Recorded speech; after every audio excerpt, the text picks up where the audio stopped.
Bonjour et bienvenue à la formation sur le CBD à l'officine du laboratoire La Ferme Médicale. La Ferme Médicale est un laboratoire français. Son siège social se situe à Bordeaux. De la culture à la mise en flacon, tout est en circuit court et géré directement en interne, ce qui garantit la meilleure traçabilité. Pour commencer, on va d'abord un petit peu parler de l'histoire du CBD. Il faut savoir qu'en moins 1737, le cannabis a été inscrit à la pharmacopée chinoise. En 1866, il est inscrit à la pharmacopée française. Malheureusement, on connaît ses bienfaits en tant que médicament, mais à un moment, le côté drogue a pris le dessus, qui fait qu'en 1961, il a été classé comme drogue et donc toutes les recherches et son utilisation médicale a été interdite.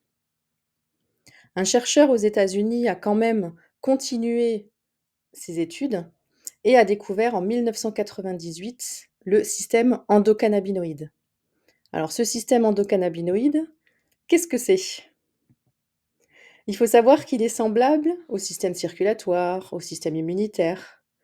La différence, c'est qu'il n'est pas limité à une seule fonction physiologique spécifique, mais il est responsable du maintien de l'homéostasie de notre corps en influençant presque tous les autres systèmes et en modifiant leur fonctionnement. On va parler notamment du maintien de la température, c'est-à-dire l'isothermie, du maintien du pH sanguin ou isoptonie, du maintien de la pression artérielle, isotonie, mais également réguler la glycémie et les échanges métaboliques. Bref, vous l'aurez compris, ce système nous maintient en vie. Maintenant, comment ça fonctionne? Pour vous l'imager simplement, au niveau des synapses, on retrouve des serrures qui ne s'activent qu'avec une clé bien spécifique. Naturellement, nous fabriquons tous des endocannabinoïdes qui permettent d'activer cette serrure. Par contre, chez certaines personnes, notamment dû au stress, à notre mode de vie, nous avons de moins en moins d'endocannabinoïdes, ce qui fait que les messages passent moins bien. Les phytocannabinoïdes qui sont présents dans le CBD thérapeutique permettent de mimer l'action des endocannabinoïdes et donc rentrent également dans cette même serrure. Cela va permettre le bon fonctionnement messager. Alors la plupart de ces récepteurs se trouvent, comme vous le voyez, hein, dans l'ensemble du corps.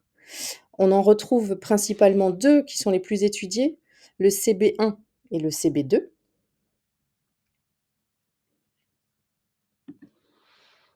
Le CB1 est principalement présent dans le système nerveux central et les CB2 sont principalement présents dans le système nerveux périphérique.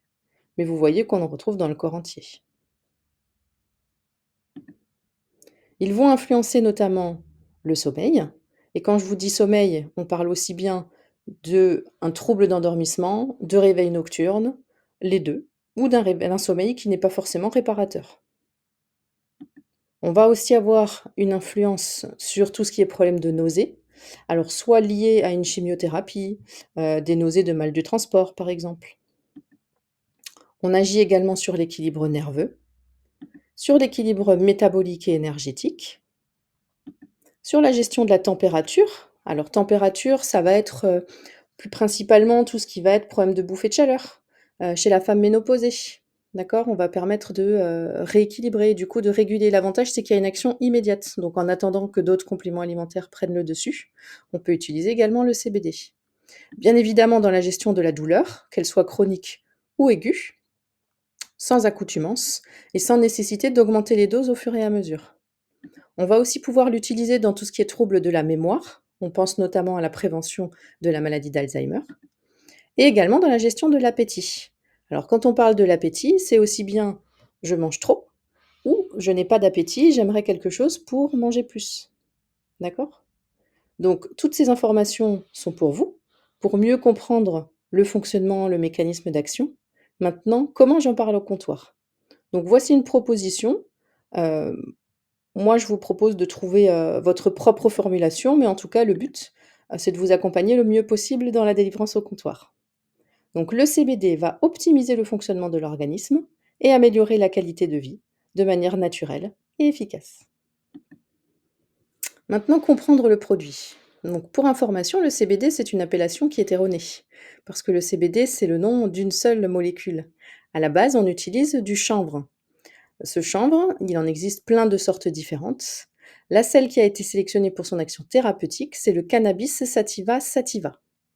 Il contient plus de 120 cannabinoïdes différents, dont le CBD, le CBG, mais également des terpènes. Il y a plus d'une trentaine de terpènes et des flavonoïdes. Et les études se sont focalisées sur le cannabis thérapeutique, donc sur la totalité des molécules actives, et non pas juste sur une seule. Vous voyez, nous, dans la ferme médicale, on est sur un full spectrum, c'est-à-dire un spectre complet. On retrouve toutes les molécules actives qui ont été extraites en une seule fois de la plante. Contrairement à un CBD broad spectrum, c'est-à-dire à spectre large, donc il manque certaines molécules, ou même du CBD isolat, où là on n'a qu'une seule molécule active qui est celui que vous voyez en vert, le CBD tout seul. Une chromatographie qui peut également imager ceci, donc là vous arrivez à deviner une petite ligne rouge tout en bas. Là on est sur le CBD boiron, ok, qui est de l'isolat de CBD. Donc on voit qu'en termes de molécules actives, on voit très très peu. À l'inverse, le full spectrum, on voit qu'il y a des pics très très importants et donc on y retrouve toutes les molécules actives. En termes de réglementation en France, il faut savoir qu'on ne peut pas dépasser en pharmacie 0,3% de THC. Le THC, c'est la substance controversée qu'on retrouve dans le cannabis. À cette concentration-là, aucun risque d'être détecté lors d'un contrôle de stupéfiants. La concentration est beaucoup trop faible et donc aucun effet également de THC présent dans ces produits. Dans quelle indication je vais pouvoir le conseiller? Alors principalement, et les indications les plus simples vont être tout ce qui est troubles du sommeil, bien évidemment la gestion de la douleur, l'anxiété, mais comme on l'a vu, il y a plein d'autres indications vers lesquelles on peut se tourner. Pour vos patients les plus frileux ou même pour vous-même si vous êtes un petit peu inquiet, voyez que les cannabinoïdes en termes de dépendance physique, psychique ou de toxicité, c'est faible partout. On est partout au vert. Alors bien sûr qu'on va pas faire la comparaison avec de l'héroïne ou de la cocaïne, mais par contre, on peut très simplement le comparer à de l'alcool ou du tabac qui sont consommés très, très fréquemment et là, on voit que, la dépendance est bien plus importante. Alors, comment je vais le prendre ce CBD? Alors la règle d'or, ça va être de commencer doucement et de progresser lentement. Ça sert à rien d'en prendre tout de suite beaucoup. Le but, c'est de trouver le juste équilibre et le juste dosage pour avoir la bonne efficacité. Donc on commencera toujours à 3 gouttes par jour et ce au moins pendant 5 jours. D'accord? Si au bout de la première prise, on ressent déjà des effets, mais pas suffisamment, dans ce cas-là, le jour suivant, on peut prendre une quatrième goutte et ainsi de suite. Par contre, tant qu'on ne ressent pas d'effet, on reste à la même posologie pendant 5 jours. Parfois, les récepteurs sont, on va dire, un petit peu en dormance. Comme ça fait longtemps qu'ils n'ont pas été stimulés, ça va pas fonctionner tout de suite. Donc il va falloir aller, voilà, réveiller, restimuler les récepteurs pour réussir à avoir une efficacité. Mais en tout cas, il faut persister. Quelqu'un qui vous dit: «J'ai déjà essayé du CBD, mais ça ne fonctionne pas», il faudrait s'assurer que c'était bien du full spectrum et même si toutefois c'en était, de quelle marque et est-ce que c'était un vrai full spectrum ou pas? Ensuite, pour la prise, il faut bien leur conseiller de bien agiter le flacon.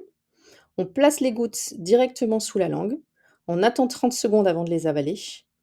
Petit conseil, moi, je vous conseille de les avaler en buvant un grand verre d'eau afin d'éviter le côté un petit peu râpeux au fond de la gorge, mais ça reste juste mon avis à moi.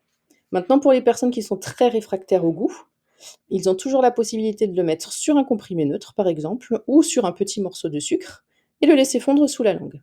Si toutefois cela ne passe pas, il existe aussi un format gélule. Vous retrouvez différentes propositions.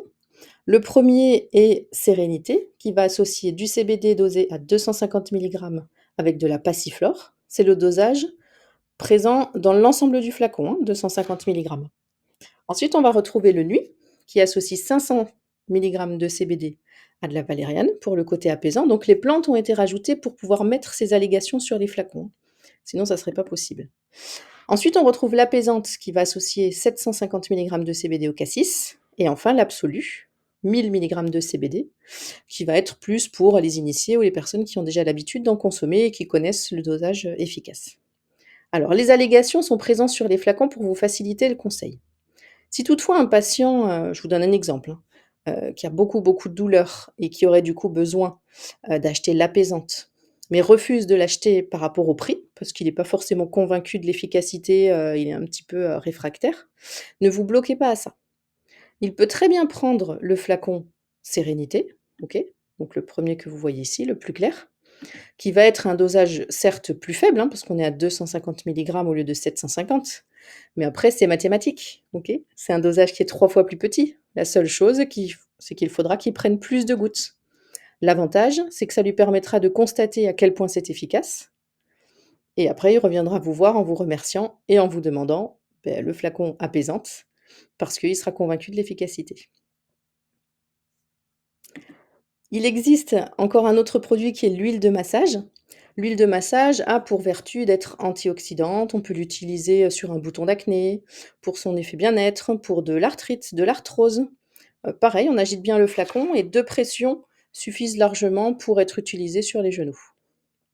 Voilà, merci pour votre écoute. J'espère vous avoir, convaincu. La meilleure façon en tout cas d'être convaincu et donc d'être convaincant, c'est encore de l'essayer. Merci beaucoup et bon conseil à vous.